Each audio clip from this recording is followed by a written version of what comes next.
예루살렘의 유월절이 다가왔습니다. 예수님이 공생애를 시작하면서 세 번째 만든 유월절이죠. 유월절은 이스라엘 사람들에게 매우 중요한 절기 명절입니다. 그 옛날 애굽에서 나올 때에 죽음의 사자가 모든 집을 찾아서 장자를 죽일 때에 문에 피가 있는 곳은 그냥 건너가는, 그걸 유월이라고 하죠. 그래서 이스라엘 백성들이 죽는 사람이 한 사람도 없이 건짐을 받는 날, 그 유월절입니다. 유월절은 이제 저녁에부터 시작을 합니다. 미리 어린 양, 1년이 되지 않는, 냄새도 나지 않고 연한 양이죠. 그 식구수대로 잡아서 또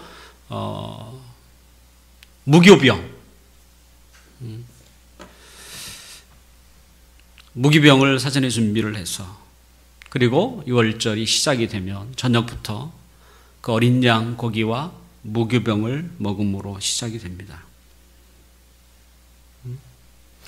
예수님은 이제 마지막으로 제자들과 유월절 밤을 보내는, 그래서 예수님이 그 장소를 다 마련하시고 또 그들과 마지막 식사라고 할 수 있는 이 유월절 식사를 함께 하게 됩니다.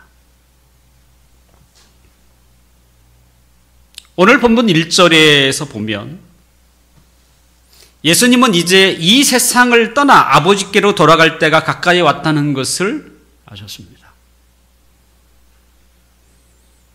하나님의 보냄을 받아서 이 땅에 오셨고 또 사명을 다한 후에는 아버지께로 돌아가야 하는 것이지요. 그리고 지금이야말로 그때다라는 것을 예수님은 감지하셨습니다.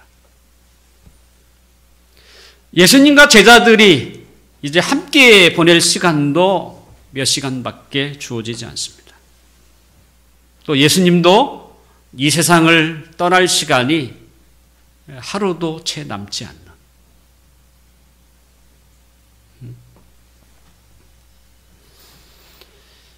자신의 시간이 하루도 남지 않았다고 생각을 한다면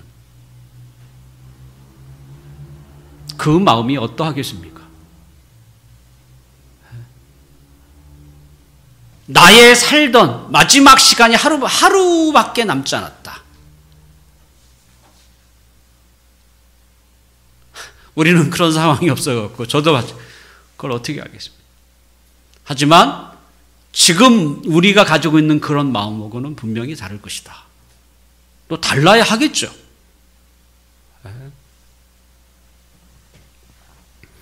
예수님은 우리와 똑같은 분은 아니시지만 아마 우리가 느끼는 그 느낌을 다 느끼실 것입니다. 그 예수님의 하루가 남지 않은 것을 이미 알고 있었던 예수님의 마음. 그런데 예수님과 함께 식사하는 예수님의 제자들은 이런 예수님의 마음을 전혀 모르고 있었어요. 여자가 없어서 그런가요? 눈치도 되게 없어요.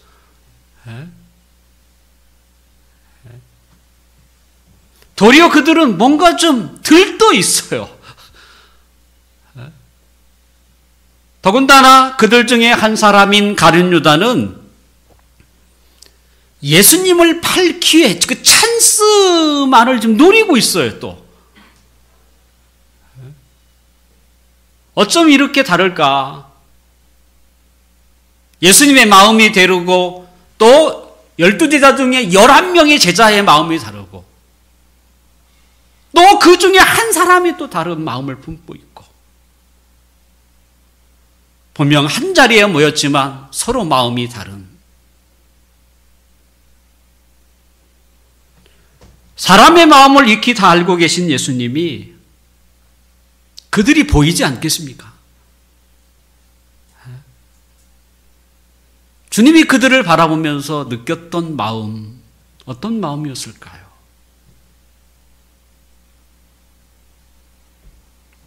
(1절을) 우리 함께 읽어봅시다. 1절 시작. 유월절 전에 예수께서 자기가 세상을 떠나 아버지께로 돌아가실 때가 이른 줄 아시고 세상에 있는 자기 사람들을 사랑하시되 끝까지 사랑하시느니라. 세상에 있는 자기 사람들을, 제자들을 포함해서 사랑하시되 끝까지 사랑하셨다 라고 되어 있습니다. 이 세상에 사랑이라는 게 얼마나 많습니까? 그 중에 가장 큰 사랑이 무엇입니까? 대부분의 사람들은 가장 큰 사랑이 있다면 그것은 어머니의 사랑이라고 얘기합니다. 또 실제 어머니의 사랑에 비할 사랑은 또 없음을 우리가 느끼게 되죠.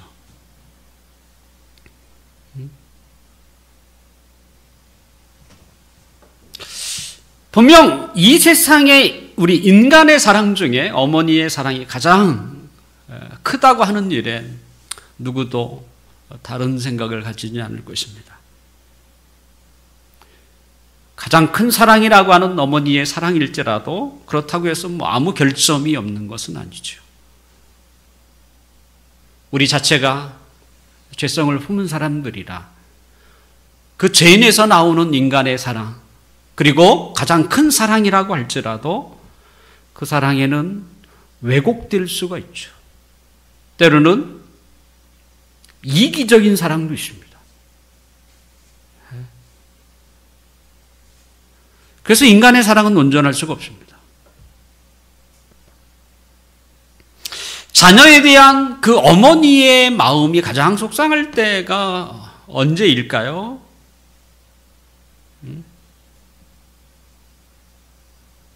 아마 자식이 자신의 마음을 알아주지 못할 때 속상하겠다 생각이 듭니다. 제가 보니까 속상한 정도를 넘어 어떤 때는 막 그 미움, 화가 치밀어 오름도 있는 것 같아요. 그래서 하루에도 수십 번 사랑했다가 미워하고 미워했다가 사랑하고 이게 그냥 계속적으로 교차 반복하는 것을 제가 가까이에서 보고 있습니다.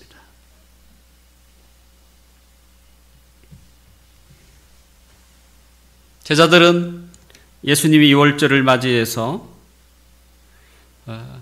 예루살렘으로 입성할 때부터 이들은 무척 기뻐했고 또 무엇인가 그들을 흥분시키는 게 있었어요.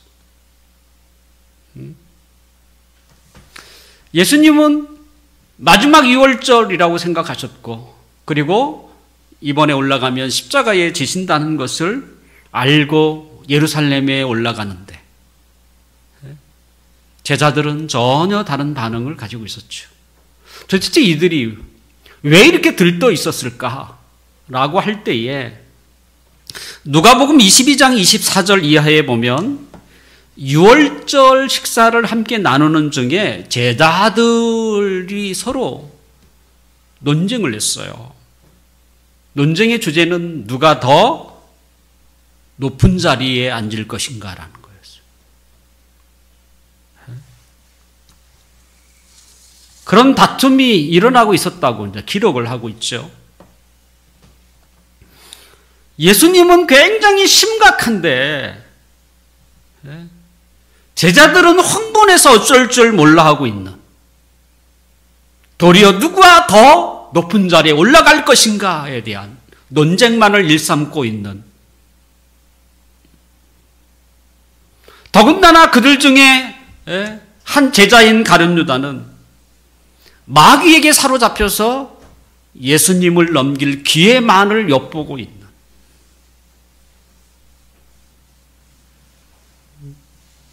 오늘 본문 2절을 함께 볼까요? 2절 시작. 마귀가 벌써 시몬의 아들 가룟 유다의 마음에 예수를 팔려는 생각을 넣었더라. 마귀가 벌써 가룟 유다의 마음에 예수를 팔려는 마음을 넣었다는 거예요. 마귀는 아무나 유혹하지 않죠. 가룟 유다는 평상시 돈에 대한 욕심이 다른 사람보다 더 많았습니다. 마귀는 그 마음을 이용하여 그를 부채질한 거죠. 어느 한 곳에 마음을 빼앗기면 다른 게 안 보이는 거예요. 오직 그것만 보이는 거죠. 크게 보이는 거죠.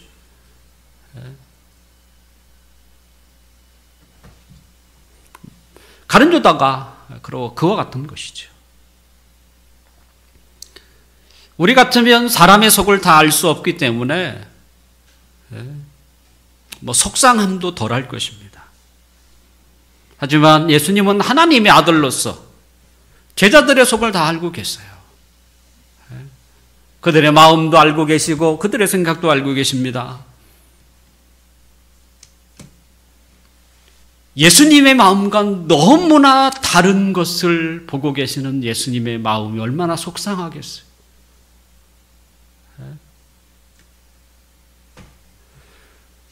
자녀의 행동을 보고 그가 무엇을 하고 있는지 다 알고 있는 그 부모의 마음이 속상한 것처럼 자녀는 부모가 자신이 무엇을 하고 있는지 다 잘 모른다고 생각을 하고 있어요.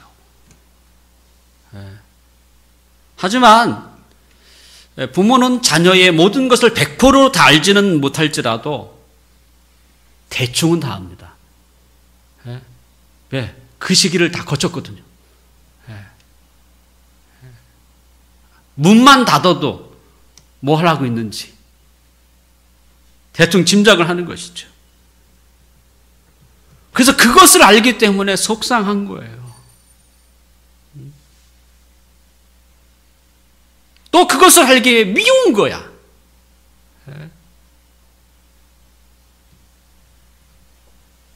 주님의 마음.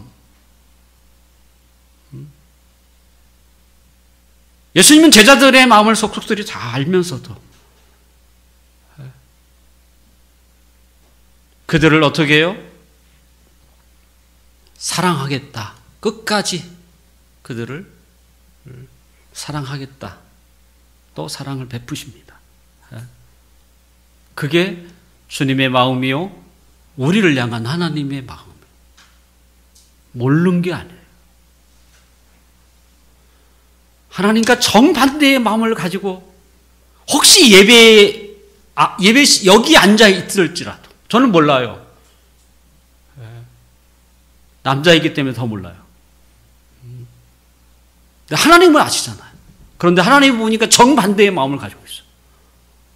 여기에 가지고 있어서는 안 될 마음을 가지고 있고 또 여기에 갖지 말아야 할 생각을 가지고 이 자리에 앉아 있는 걸 하나님이 보시는 거죠. 제가 만약에 그걸 조금이라도 본다면 얼마나 속상하겠어요. 근데 하물며 하나님께서 그런데 하나님은 저랑 좀 다른가 봐요. 하나님은 그래도 그를 사랑하고 그리고 그 잠시 사랑하는 거 아니야. 끝까지 사랑하시는 이게 하나님의 마음. 고린도 13장을 우리는 사랑장이라고 부릅니다. 그래서 거기에는 사랑에 대한 여러 가지 설명이 소개되어 있습니다. 사랑은 오래 참고 사랑은 온유하며 시기하지 않고 사랑은 자랑하지 아니하며 교만하지 않고 자기 이익을 구하지 않고 이렇게 쭉 나옵니다. 이게 어떤 사랑일까요? 이건 하나님의 사랑을 우리에게 표현하는 거죠. 인간을 향한 하나님의 사랑이 이렇다는 거예요. 오래 참고 참는 것도 그냥 참는 게 아니라 오래 참고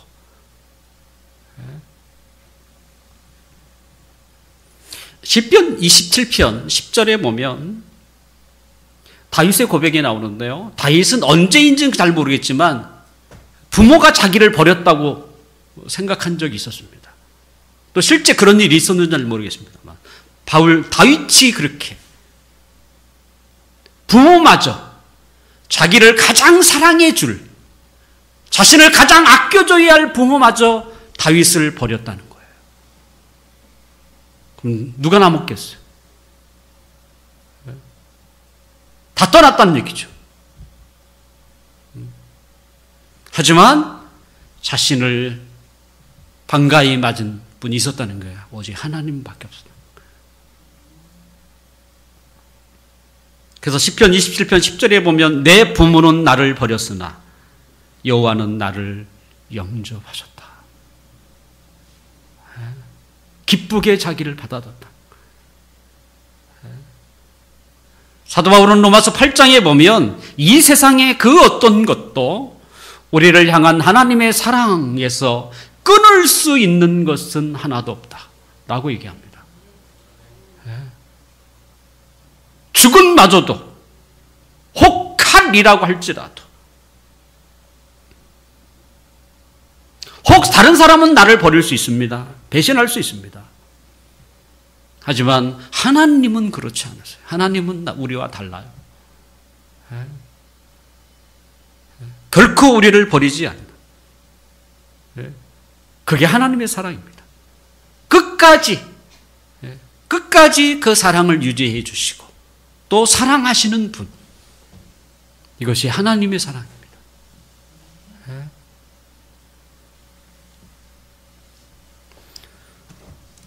그러므로 하나님의 사랑은 인간의 사랑과 때로는 부모의 사랑과 비교할 수가 없죠. 우리를 사랑하는 사람이라고 할지라도 우리가 그 속마음을 알게 된다면 미워할 수도 있지 않습니까? 하지만 예수님 그리고 하나님은 우리의 속마음을 알면서도 여전히 우리를 사랑하시죠. 끝까지 우리를 사랑하겠다 라고 하는 것이 하나님의 사랑인데요. 그런데 그 1절에 보면 특이한 단어를 우리가 또 눈여겨볼 단어가 소개되어 있는데 그것은 뭐냐면 하반절에 보면 이렇게 돼요. 세상에 있는 자기 사람들을 사랑하시되 끝까지 사랑하시는 자기의 사람이라는 게 소개되어 있다는 거예요. 자기 사람들. 하나님이 주님이 끝까지 사랑해야 하는 사람이 누구냐? 자기 사람이라는 거예요. 그렇다면 이 자기 사람이라는 도대체 누구를 말하는 것일까?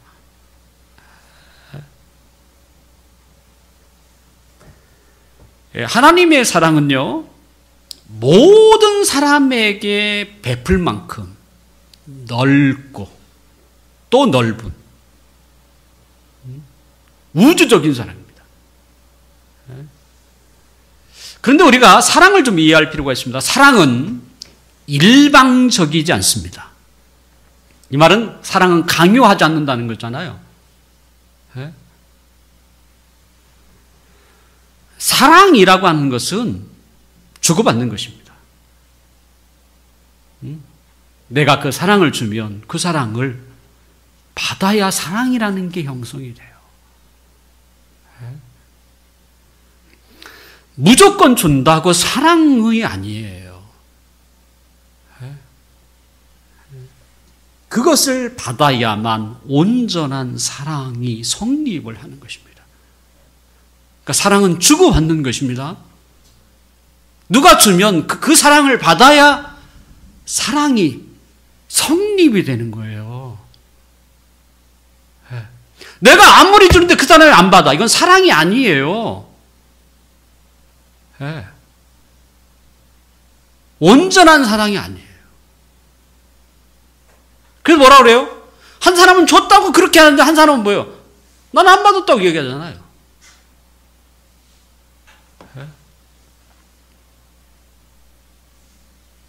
사랑이 안 되는 거죠. 막 제가 어디를 가다가 국어라는 사람을 만났습니다. 그래서 뭐 요즘 현금을 갖고 다니는 사람이 별로 없습니다만 어떻게 됐든 제가 10,000원을 드렸다고 합시다.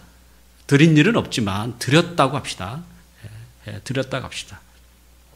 자, 10,000원을 받으신 그분은 제가 앉아 보니까 불쌍해서 뭐라도 사 드시라고 이렇게 10,000원을 줬을 거 아니에요.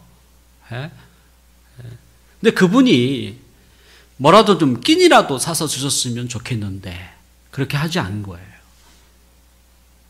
그 돈을 가지고 술을 몽땅 사가지고 와서 그냥 다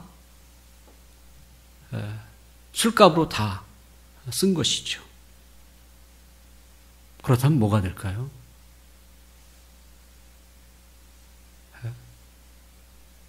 이게 사랑일 수 있을까요?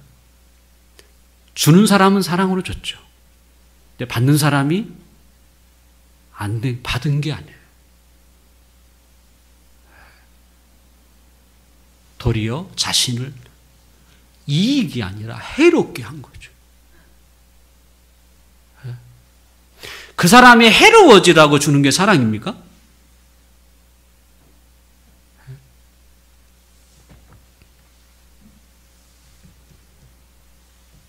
주는 자는 사랑의 손길이었지만 받는 사람이 그 사랑을 어떻게 해요? 버려버린 거.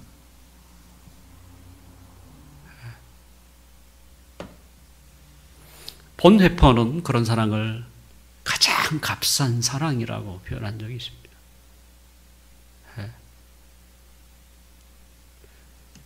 근데 자꾸 우리는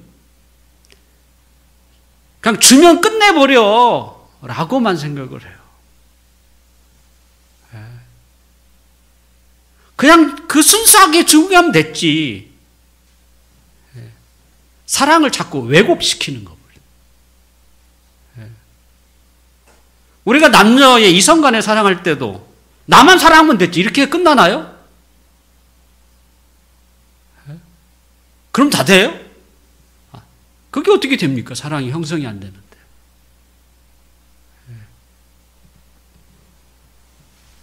그런데 남에게 베풀 때는 또 베푸는 자의 선에 끝내야 한다고 얘기를 하죠.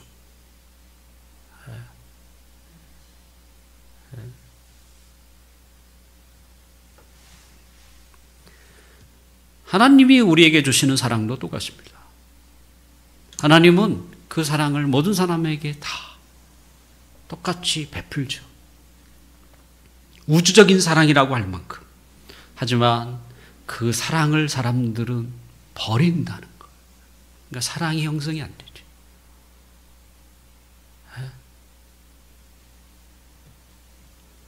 그 하나님의 사랑을 어떤 사람들은 받아들여요. 그 자가 어떤 자입니까? 여기에 나와 있는 것. 자기의 사람들. 사랑을 줬으면 그 사랑을 받는 사람들. 내버린 사람은 사랑이 형성이 안 돼요. 예수님이 제자들의 발을 씻기는 장면에서 우리에게 그것을 이야기하고 있는데요. 예수님은 그 유월절 식사 중에 갑자기 자리에서 일어나셨습니다. 그리고 겉옷을 벗고 수건을 가져다가 허리에 두르시고 세숫대에 물을 담아서 제자들의 발을 씻기기 시작합니다.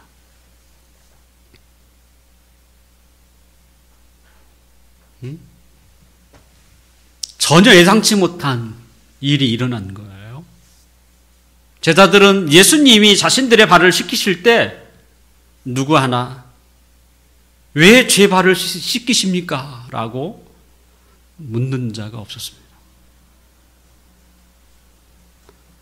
제자들은 자신의 발을 씻기시는 예수님을 그저 바라볼 뿐이에요. 그러나 제자들 중에 한 사람 베드로는 좀 달랐죠. 6절을 한번 읽어볼까요? 6절 시작. 시몬 베드로에게 이르시니 베드로가 이르되 주여 주께서 내 발을 씻으시나이까. 베드로까지 왔을 때 베드로는 주님이 왜 제 발을 씻으십니까? 그러면서 그는 완강히 거부했어요.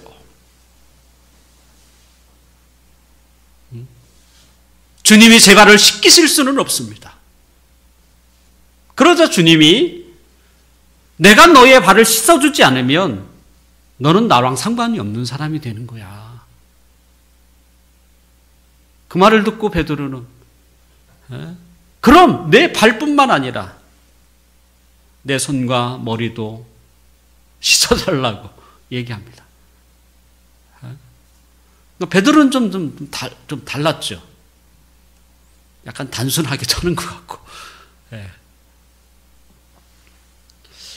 그 말을 듣고 예수님은 모든 제자들을 향해서 이런 말씀을 하셨습니다.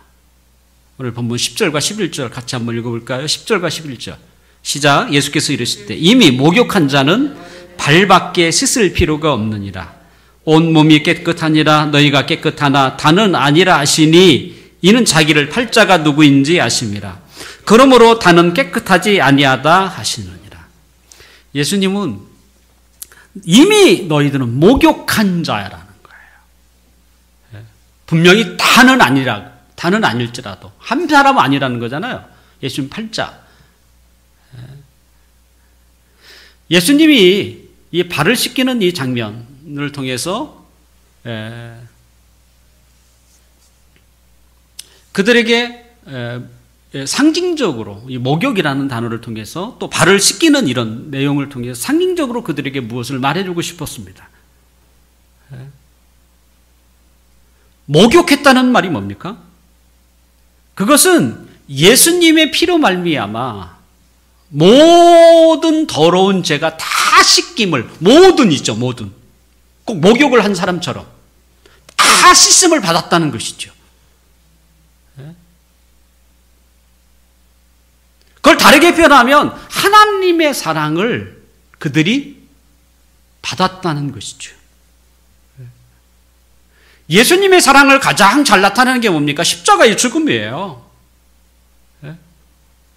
예수님이 십자가에 죽으신 것은 죄인을 사랑하시는 최고의 표현입니다. 자, 인간의 목숨은 하나입니다. 둘이 있는 사람이 없죠. 하나밖에 없기 때문에 아무리 천하를 다 준다고 해도 그걸 바꾸지 않아요. 왜? 하나밖에 없으니까. 차라리 우리의 장기 안에 콩팥수 2개 있잖아요. 이건 하나 바꿀 수 있어요. 정말 콩팥보다 더 귀하다고 느껴지면. 하지만 목숨은 하나예요. 이 세상을 다 준다고 해도 목숨을 바꿀 사람이 누가 있어요? 자기 하나밖에 없는 건데. 그런데 그 하나밖에 없는 목숨을 바칠 수 있다면 그것은 최고의 사랑인 거예요. 뭘 대신할 게 없는 거예요. 그래서 요한일서 4장 10절에 보면 사랑은 여기 있으니 우리가 하나님을 사랑한 것이 아니요 하나님이 우리를 사랑하사 우리 죄를 속하기 위하여 화목제물로 그 아들을 보내셨습니다. 아들을 죽게 했다는 거예요.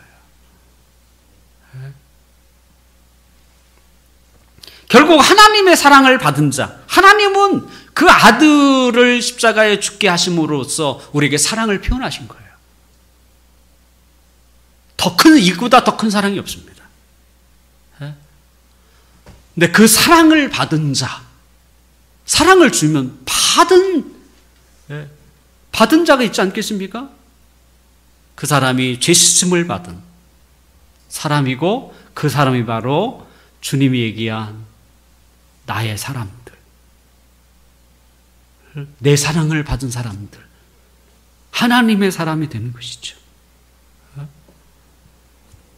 그리스도인은 다른 사람들이 아니에요. 하나님의 사랑을 받은 사람들이에요. 다른 사람들은 그 사랑을 거부해요.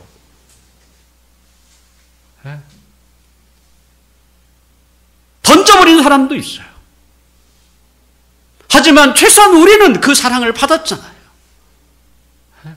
그 사랑에 감동하고 그 사랑에 눈물을 흘리고 또 그 사랑 앞에 내 자신을 주님을 위하여 헌신하겠다고 다짐할 뿐만 아니라 그렇게 살려고 노력하고 사랑을 받은 자의 모습이죠. 사랑은 이런 것입니다. 사랑은 그래서 받아야 돼요. 받아야 내가 알지 못하는 삶이 펼쳐져요. 근데 사랑을 버리기 시작하면 변화가 없죠. 더군다나 인간의 사랑도 그런데 하나님의 사랑이라면 그 사랑을 받아야죠.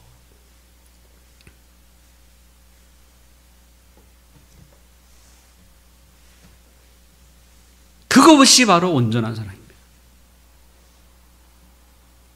제가 예배를 제일 처음에 시작할 때 읽었던 구절이 있습니다. 요한일서 5장이었어요. 거기에 온전한 사랑이 나와요. 온전한 사랑을 받은 자는 두려워하지 않는데, 왜냐하면 사랑이 가지는 특징 때문에. 사랑을 받고 있다고 느끼는 사람은 두려워하지 않습니다. 이 사랑의 위대함을 건널 게 없는 거야. 더군다나 이 가족의 사랑을 받아도 그 사람이 굉장히 안정적입니다.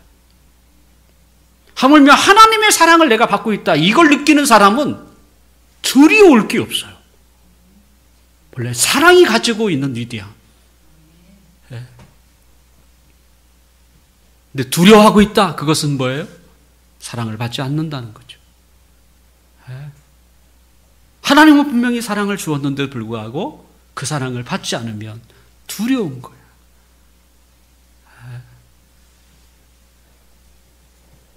이것이 바로 목욕한 자를 얘기하는 것입니다. 자, 목욕한 자라고 할지라도 매일 길을 걷다 보면 어떻게 됩니까? 발이 오염이 되겠죠. 발냄새가 나는 것이죠. 냄새나는 발, 오염된 발을 그냥 놔두면 어떻게 합니까? 자신이 싫어. 솔솔 못해서 올라와. 기분이 별로 안 좋아. 그러려면 발을 딱 닦잖아요, 우리가. 그래서 그러면 마음이 산뜻해지는 것처럼 매일 지은 죄로 말미암아 우리가 불편하잖아요. 또 우리의 심령이 상하잖아요. 그것 때문에. 그래서 발을 씻어야 하는 것이죠. 목욕을 했지만 매일 더러워진 발을 뭘로요? 죄의 고백으로 씻는 일을 하는 것이죠. 그러면 다시 정신이 새로워지고 또 마음에서 새 심령을 갖게 되는 것이죠.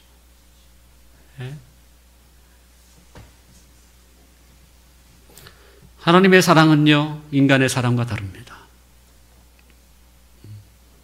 부모의 사랑과도 다릅니다. 하나님의 사랑은 끝없는 사랑입니다. 하지만 그 사랑이 빛나려면 그 사랑을 받을 줄 알아야 합니다. 받지 않으면 아무것도 없습니다. 그 사랑을 받는 자가 하나님의 사랑입니다.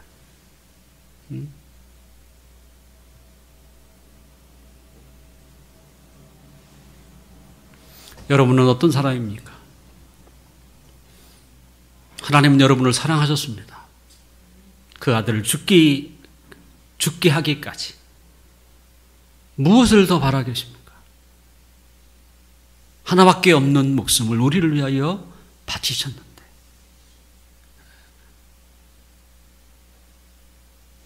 우리는 그 사랑을 받아야 합니다. 그래야 하나님의 사랑의 역사가 우리의 삶에서 일어나죠. 그 사랑을 받지 않으면 우리는 이 세상을 살아가는 동안 그 누구보다 힘들게 살 것이에요. 괴롭게 살 것입니다. 두려움 가운데 살 것입니다.